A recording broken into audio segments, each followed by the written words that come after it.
EBR1190 RX. I know what your front cylinder did last summer. Thank you for everybody that's helped me. I got a ton of pictures, stuff off the forums, everything. And the front cylinder failure is caused by bore scoring. The bore scoring is not a result of the failure, it is the cause of the failure. It gradually starts, eats the front cylinder apart, and causes catastrophic failure. So, what causes the bore scoring? It's going to be lubrication, overheating, or in this case, overcooling.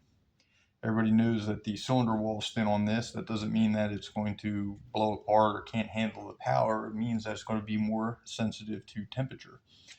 So why the front? Well, it's a V-twin. That gets all the air cooling. That naturally runs hotter. I understand most V-twins are about 30 degrees Fahrenheit hotter in the rear, cooler in the front. Why not the 1125R? Well, 1125R had a single thermostat. This has a dual thermostat. The dual thermostat system should be superior, except because they share the same bypass, they fight each other. What does that mean? Well, your head comes into the thermostat, and the thermostat decides, well, it's too cold, we're going to bypass, goes into here, or it's too hot, it needs to be cooled, comes out here. Well, because of the delta T of the engine, because your front runs 30 degrees Fahrenheit cooler than the rear gets up to operating temperature, and the front is still bypassing. So the rear starts sending through the radiator, coolant comes back very cold. The front is trying to recirculate. It doesn't want that cold stuff from the radiator. It wants warm stuff. But this stuff is also not up to operating temperature, so it's too cold mixing with too cold. They go in, the rear cylinder gets the perfect mixture to stay at the operating temperature. The front doesn't. So you're cooling down, it's a cool day, and you see your rev restriction. What do people do? They go, which is probably the worst thing you can do, because now you're just heat cycling it. You're putting heat into the engine that's not ready for it. That's why it has the rev limiter.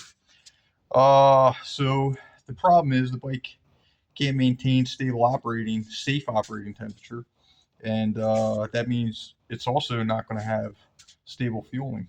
That's another issue. So now we can talk about performance, lugging, which isn't helping anything. Swing arms getting eaten out. Look at that. I don't have that issue. And then I got air splitter, which does work. I've tuned it off of a single wideband. Now I got my dual widebands. I can dial it in. I can share it with some guys so they can see what I'm talking about. And that's a whole other video. Also, and there is a reason this bike's as fast as my S1000RR down the straight at New Jersey Motorsports Park. So to check for bore scoring, you can take a dual wheel change. Every time you do an oil change, back here, this is where your crank locking tool can be installed for certain jobs like tightening crank nuts and stuff. It's a 6mm hex. You can also use a Torque 40, I believe. Do a wheel change, pull that down, turn the counterbalance of the crank so it's nice and high and out of the way, and that'll push your pistons up in cylinders. You can check your cylinders for bore scoring. That's easy. And what I'm doing is turning some orifices here. This is the line your thermostats bypass into, and I'm going to stick these in the hose. And what that'll do is now when your front is bypassing, it'll slow down the amount of coolant that can go through the cylinder. So in the rear, sends through the radiator and that cold mixture hits that water pump, most of that will go to the rear where it's needed, and very little of that will come through come rushing through the front cylinder where it'll overcool it and mess up your temperatures and fueling and everything else. So how big to make the orifice? Should I make the rear one bigger than the front? I don't know. I'm just going to have to try a couple things, but I'm pretty sure anything's going to be better than this.